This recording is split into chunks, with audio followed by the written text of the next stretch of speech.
Mars is the best planet for painters, but to understand that, you need to go back to the palette that I first tried to use as a beginner. I used to struggle with color mixing, which was really a problem for me, because as a beginner I was trying to paint the human figure but could never mix great skin tones. Every attempt I made was either too dull, too muddy, too dark, or too vivid. Well, it was never right. My biggest problem is that originally I was trying to use the so-called primary palette with cadmium red, cadmium yellow, and cerulean blue, and of course ivory black and titanium white.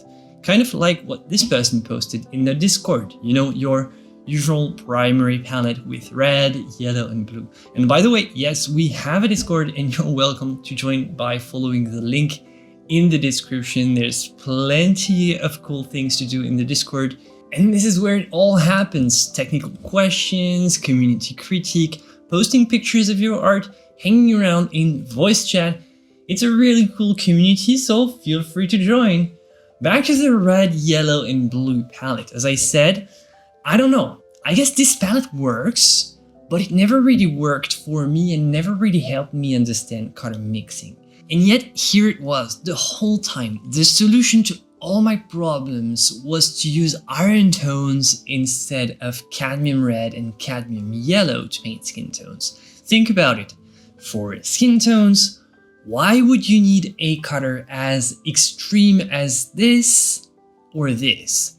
Why would you want to darken skin tones with just black? It doesn't work like that. And obviously you can mix decent skin tones with cad red and cad yellow. It can be done, but it's like buying a Lamborghini to drive at 20 miles an hour to pick up groceries. It's just overkill, and it's actually more difficult to drive. So, okay, maybe the Lambo is not the best analogy, I have to admit, but I hope you get the point.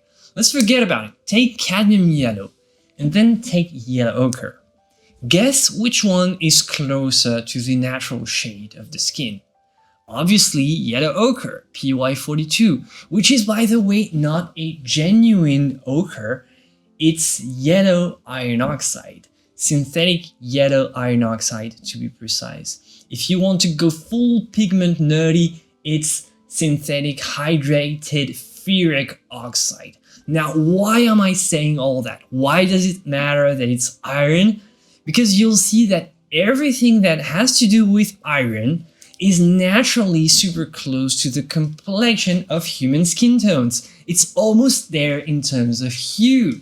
Have you ever noticed how rust has a nice red-orange hue that matches the color of red hair very well? Or have you ever noticed how the planet Mars feels like it's been painted with a nice skin tones palette? It's all about iron oxide and how similar it is to human colors. Mars has a lot of red iron oxide, which gives it its nice orange hue that can go from dull yellow to violet red and brown. We can actually find the exact same pigments on Earth. Obviously, as iron is a very common element on our planet as well. In its natural form, this pigment is PR102 natural red iron oxide or anhydrous ferric oxide. But what you'll most commonly see as a painter is the synthetic form PR101 synthetic iron oxide. And my god, this pigment is the best thing that was ever created for painters. It's so perfectly similar to the natural hue of the human skin. It's not even fair. Just add a touch of white or brown and you already have some very usable skin tones to paint a portrait with. It's incredible. And that's not all. It has so many variants. It can be anything from yellow to purple depending on the calcination process. It can be more or less concentrated, which also changes the staining power and the opacity. Look at this, for example. It's the same pigment, the same element, red iron oxide or PR101. This one on the left is transparent burnt sienna, and this one is Venetian red. If I mix it with white, Look how much more opaque and reddish it looks if you compare with burnt sienna, which is much more orange. And there is such a wide range for this pigment. You can find it under so many names. Red ochre, transparent red oxide, transparent iron oxide, Mars red, Mars orange, red earth. There's a lot of variety, but it's more or less the same, and it works for all skin tones. And quick tip, anything paint related with Mars something works really well for skin tones in general. It can be a yellow, a brown, or a red, even a black. There's a Mars black, which is also a warmish black, much less cool than ivory black, for example. And it works very well for skin tones and mixing colors for the human figure, because everything that's based on an iron oxide pigment is like naturally very similar to skin tones. And I had a question about this during one of my streams, if Mars yellow or Mars red is durable. And think about it, we still have some cave paintings made with this stuff, and you can't make it more archival than that, right? So these iron-based pigments work really well, but how do you mix skin tones with them? Let's see an example. Here's what I suggest to mix simple skin tones, and you'll see how easy it is if you start with an iron oxide base. The only thing is that, of course, yellow ochre or Mars yellow and burnt sienna alone won't be enough for every type of skin and variation, so you'll need the following pigments: titanium white, PW6, or flake white, PW1, yellow ochre, PY42, transparent red oxide, PR101, quinacridone rose, PV19, burnt umber, PBR7, and ivory black, PBK9. As you can see, I have no red, no, primary red, as they say, because between the yellow ochre and the quinacridone rose that works as some sort of a magenta primary, I have everything I need to cover the entire hue of the skin tones. So my trick for super easy color mixing is to start with the most neutral pigments and keep the stronger and most vivid ones for the end. Basically, you want to create a mixing base that will be some kind of paste into which the color is slowly incorporated. The weakest first and the strongest last.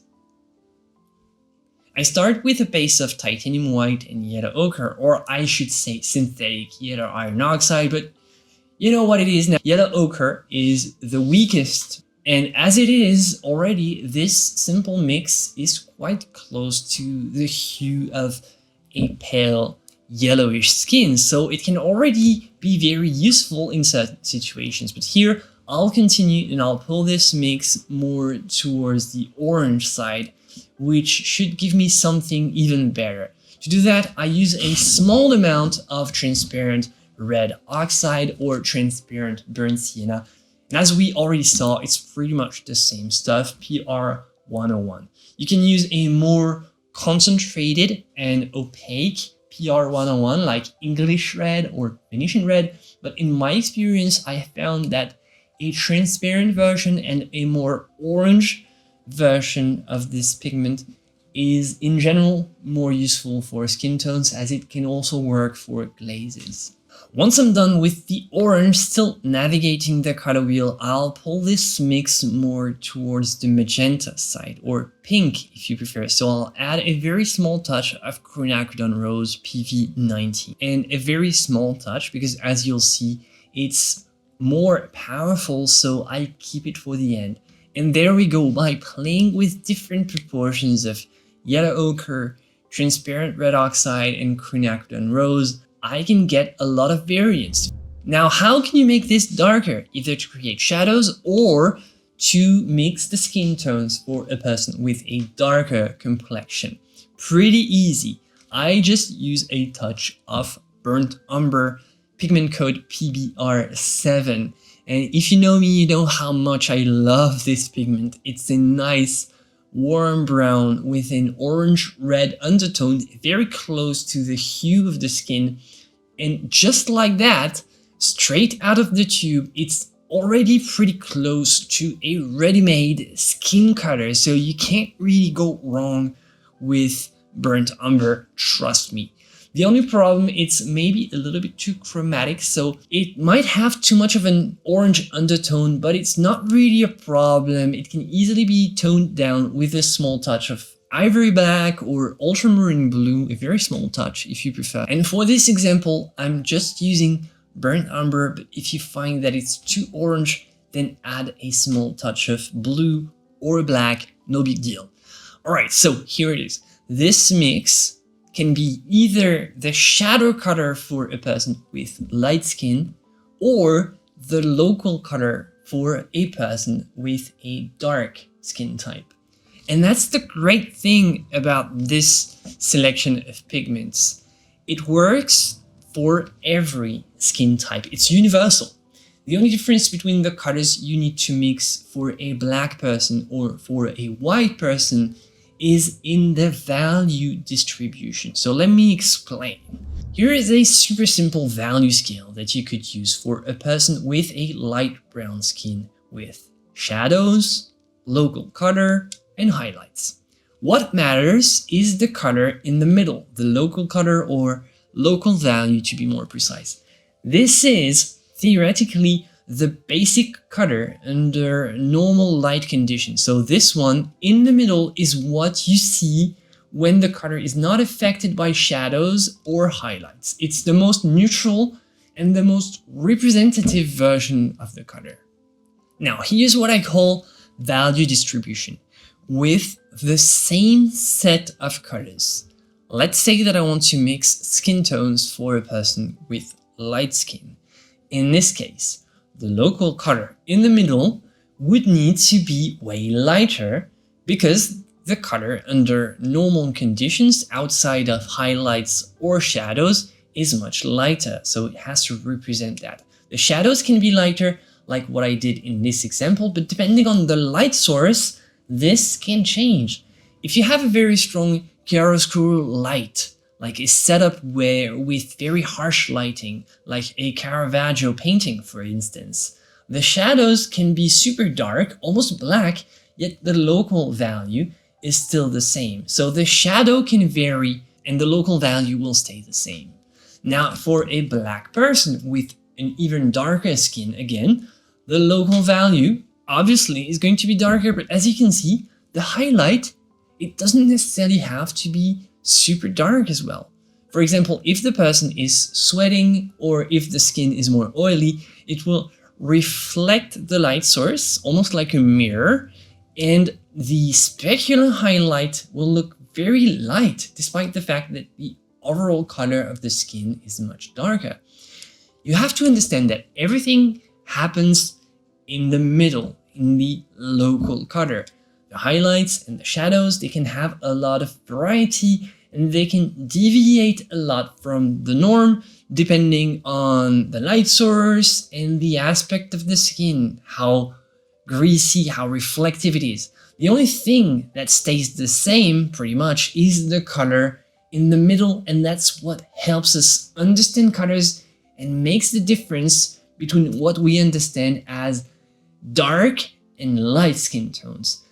There's not a special palette for black people, there's not a special palette for Asian people. All humans can be painted with the same selection of pigments based out of iron oxide, yellow ochre, PY42, which is actually, as we saw, synthetic yellow iron oxide, transparent red oxide, PR101. Then use burnt umber and eventually a touch of black or blue for the shadows, titanium white to lighten, and there you go, you can paint any type of skin tones with this palette. One final thing about white, don't overuse it to lighten. Keep in mind that yellow ochre can also be used to lighten, and that's another great benefit of this pigment.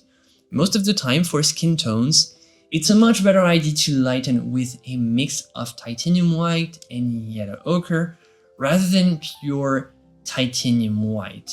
which can crush the skin tones a little bit. And yeah, titanium white is not the most subtle colors for skin tones. I know that's a fact. It's too strong, it's too cool, too opaque, and too dominating, so you have to use it sparingly. A lot of people blame me for not using flake white and not mentioning it very often in my tutorials, like I have the choice. Flake white is not available where I live because it contains lead oxide and it's considered a health hazard. So good for you if you have access to flake white, by all means enjoy it with proper safety precautions, of course. The thing is, I don't have it, but I have my color mixing skills instead. And if my titanium white is too white and too cool, I can simply use less of it and complement it with a yellow ochre. See, it's that simple. There's not a single problem that good color mixing skills can't fix. For skin tones, at least. The list of pigments that I mentioned in this episode shouldn't cause you any problems at all. They'll make your life much easier, so try them, enjoy painting with them, and show me what you did in the Discord. I can't wait to see your pictures. I'll see you there. Thank you to everyone supporting me on Patreon. This video wouldn't be possible without your support. If you want to join the community, the link is in the description below. Same thing for the link for my course, my oil painting course and my color course. Alright, I'll see you for the next one. And as always, my friends, joy and inspiration to you. Bye.